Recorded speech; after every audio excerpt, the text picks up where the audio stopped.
Hello everyone, welcome to the Model Express channel. Today we're featuring the RX-0 Perfectibility Divine Unicorn Gundam from Shen models. This model set includes a huge number of parts, allowing you to assemble not only the Perfectibility Divine Unicorn Gundam, but also the full armor Unicorn Gundam. Shen models has shown tremendous sincerity this time, offering two different configurations with a single kit. The PG version is expensive, but that's okay. The MGEX KO version directly satisfies all the needs of Unicorn Gundam enthusiasts. First, let's quickly take a look at the parts of the restored version. The overall white parts have a matte finish. Zooming in for details, the antenna sharpness is really good. Shen models have always excelled in sharpness. The visor panel lines are the same as before. They would look even better if they were a bit finer. Under light, the splay mark is still quite visible on the large white parts. It's a real plus that the sprue gates on the tail parts weren't designed to be on the side. Shen models also provided parts for the full armor Unicorn Gundam this time. Since they are all large, separate parts, splay marks are unavoidable. Fortunately, they only appear on the white matte parts, making them almost invisible unless you look closely. Basically, all the outer armor parts use a concealed sprue gate design, including the full armor Unicorn Gundam parts. The gray parts of the full armor Unicorn Gundam have noticeable reflectivity. Also, sink marks are clearly visible on some large parts, and the splay marks are quite pronounced. Perhaps a metallic silver coating could be applied before assembly. The kit also includes a standing Banagher figure, and the cockpit parts include two seated figures. It's noticeable that the standing figure's sharpness is higher than that of the seated pilot. The tail and main parts were pre-painted on one side only. The effect of the transparent parts with the pre-painting is quite good from a distance. No obvious flaws were seen when magnified. The transparency of the transparent parts has also been optimized this time. Compared with the previous Unicorn Gundam 02 Banshee Norn, the transparency of the transparent parts has been greatly improved.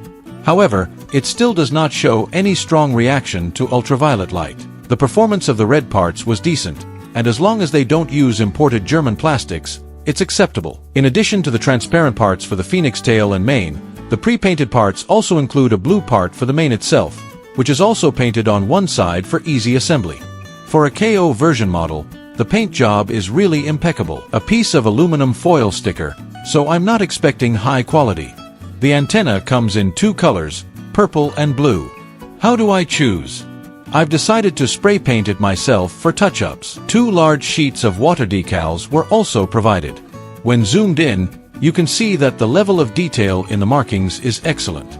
The small letters are clear and distinct, and the large letters are even clearer. After 12 hours of assembly, the Shen RX-0 Perfectibility Divine Unicorn Gundam is finally standing on my desk. I only used the simplest parts-by-part assembly method during those 12 hours. If you include the time spent sanding the sprue marks, the time would be much longer. The sheer number of parts in this model is truly staggering. There are so many runners, they practically cover half my bed. With so many parts, assembling this model was a real pleasure. The assembly experience was typical of Shen models. There weren't any parts that required excessive force to install, but some parts did require a bit more effort, such as the elbows and knees. A more serious issue was discovered in Unicorn mode. The mane on the back cannot be folded up. This means the Perfectibility Divine Unicorn Gundam can only remain in NTD mode. Furthermore, with such a large backpack, it's practically impossible for the model to stand upright on its own. A base is essential. Even the platform stand included in the kit isn't very sturdy. Let's start by looking at the head. The head is much better after the Shen model restoration. Previously, there were some small gaps on the sides of the head, but after the restoration, they fit together almost perfectly. The eye parts are also more even, without any unevenness. This is far better than some other manufacturers' work. The only drawback is that the horn is still a bit loose. However, since the Perfection Divine Unicorn Gundam will definitely be shown in NTD mode after completion, this looseness of the horn seems to be tolerable. The angle at which the head is raised is very average, and there is still significant interference in Unicorn mode. However, looking down is quite cool, and the head can rotate 360 degrees without any obstacles. There's a stretching joint in the shoulder that increases arm mobility. 360-degree rotation of the arm is no problem, and raising the arm horizontally can easily exceed 90 degrees, though it's only slightly more than 90 degrees.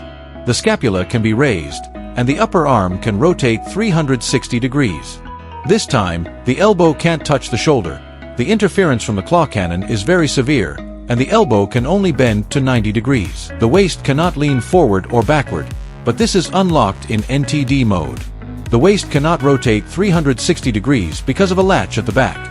It can only rotate left and right to approximately 45 degrees. A front kick reaches approximately 90 degrees, while a back kick in unicorn mode, due to interference from the skirt armor, only reaches about 45 degrees. Unlocking the latch on the rear skirt armor allows the back kick to reach a higher position, but achieving 90 degrees still risks breaking off the rear skirt armor.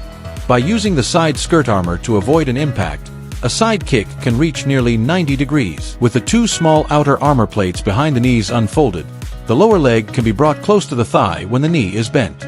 This is considered to be a product with relatively good articulation among MG-level Unicorn Gundam models. Finally, the foot's ground joint also experiences significant interference in Unicorn mode. The chest armor area is finally perfectly sealed this time.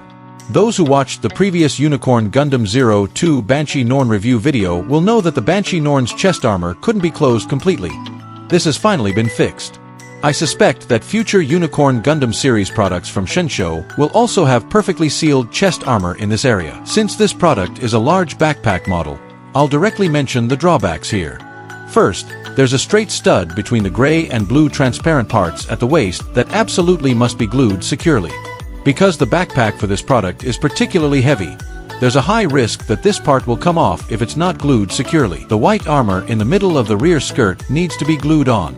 There are two straight posts on the inside of this part, and a small part serves as a support point for the entire waist. After this part is glued on, it will also play a crucial role in the stability of the subsequent installation of the large backpack. There are still slight gaps between the two outer armor parts on the thigh, but I feel they are within an acceptable range. However, since they are not perfectly joined, everyone needs to be aware of this issue. The Perfectibility Divine Unicorn Gundam backpack is definitely the highlight of this product. Let's first explain how to use the backpack. Firstly, the two large shields can only be attached to the sides, so be sure to choose the correct connecting parts during assembly. As I mentioned before, in Perfection Divine mode, the main cannot be merged, mainly because the supports of the two large shields directly interfere with the main's deformation. If you install the shield supports, the main definitely cannot deform and merge. Another issue is the gray part connecting the backpack. I personally recommend gluing it in place as well, otherwise the shield support will be insufficient and the weight will be too heavy. Another point is that while official images show the backpack can carry a rocket launcher, I haven't shown it here due to the weight-bearing capacity of the backpack's connectors.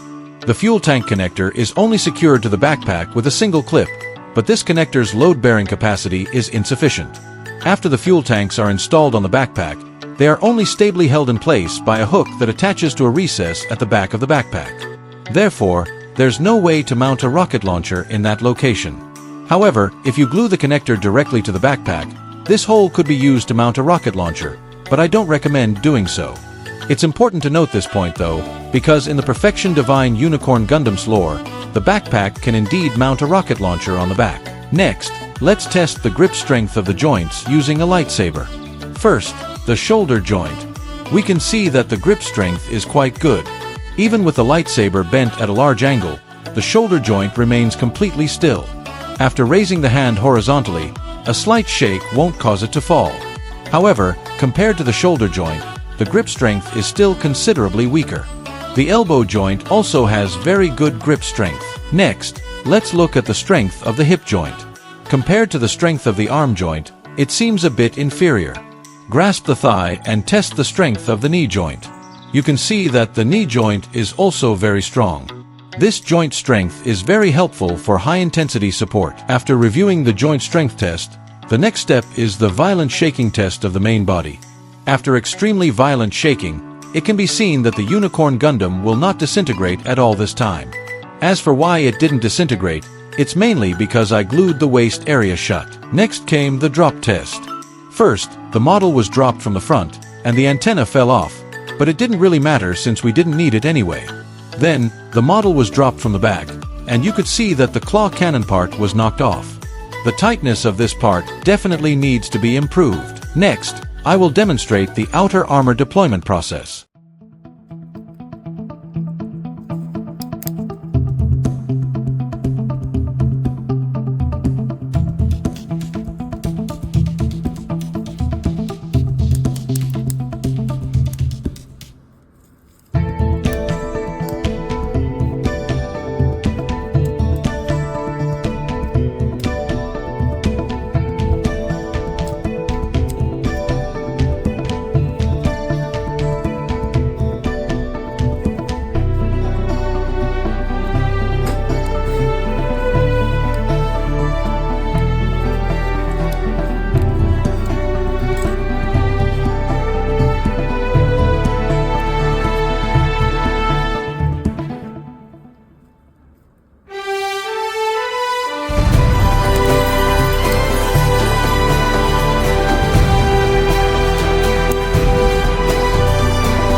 After a fairly smooth transformation, the MGEX Perfectibility Divine Unicorn Gundam from Shen model kits was successfully and perfectly presented. The Perfectibility Divine's large backpack is undeniably cool, especially with the blue psycho frame accents. It looks absolutely stunning. Some may have noticed that even with support, the model's center of gravity leans slightly backward. As mentioned earlier, with such a massive backpack, the model can't stand upright on its own. A support stand is necessary. However, the included stand support is rather weak, causing some slight wobbling on the turntable. Therefore, based on these observations, this model is best left untouched. Simply strike a cool pose and store it away. The fuel tank at the back is also quite long, requiring careful consideration regarding its placement. While previous Unicorn Gundam models like the Banshee Norn or Phoenix were playable, the Perfectibility Divine Unicorn Gundam truly embodies the term lamp-like beast. Let's zoom in on the head in NTD mode. The Shen model has undergone some minor repairs this time, and you can see the eyes are still quite fierce, making the face look much better. There aren't any particularly large gaps, thanks to the concealed sprue design on the outer armor, so it looks great both up close and from a distance. With the white outer armor and the blue psycho frame accents, I really love it. However, the backpack still has the old problem of slightly loose connections. A simple peg can't fully support the weight, and even with very tight connectors, it might not be able to provide complete support. In terms of accessories, the Banshee Norn comes with not only 2 cannon claws but also 3 rifles. These rifles can be attached to the outer thigh armor. One part inside the thigh needs to be replaced to expose the mounting holes, allowing the rifles to be hung. The other side is similar.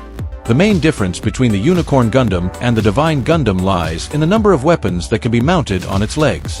Besides rifles, it can also mount Banagher rocket launchers, and even a giant axe can be mounted on the rifles. The kit includes 4 giant axe weapons and 2 effect parts. One pair of giant axes is transparent blue, and the other pair is solid colored. I was lazy and only assembled 1 pair. A pair of rear fuel tank supports are included. These are very useful, providing crucial support. 3 rocket launchers are included. How you combine them is up to your preference. The fully equipped transport ship is also included, including missile launchers mounted on the outer sides of the lower legs. 6 Gatling guns and 3 large shields, along with their matching stands, are also included. I can only say that this model kit truly offers ample free materials for players to enjoy assembling to their heart's content. Currently, the officially announced price is only $30. Considering the sheer size and completeness of this massive model, the manufacturer's sincerity is evident. I think Shou has genuinely put effort into addressing some issues and presenting a complete product to collectors. I've already added it to my must-buy list for Gundam models this year. Okay, that concludes this review. Please subscribe to my channel, like and share. See you in the next video.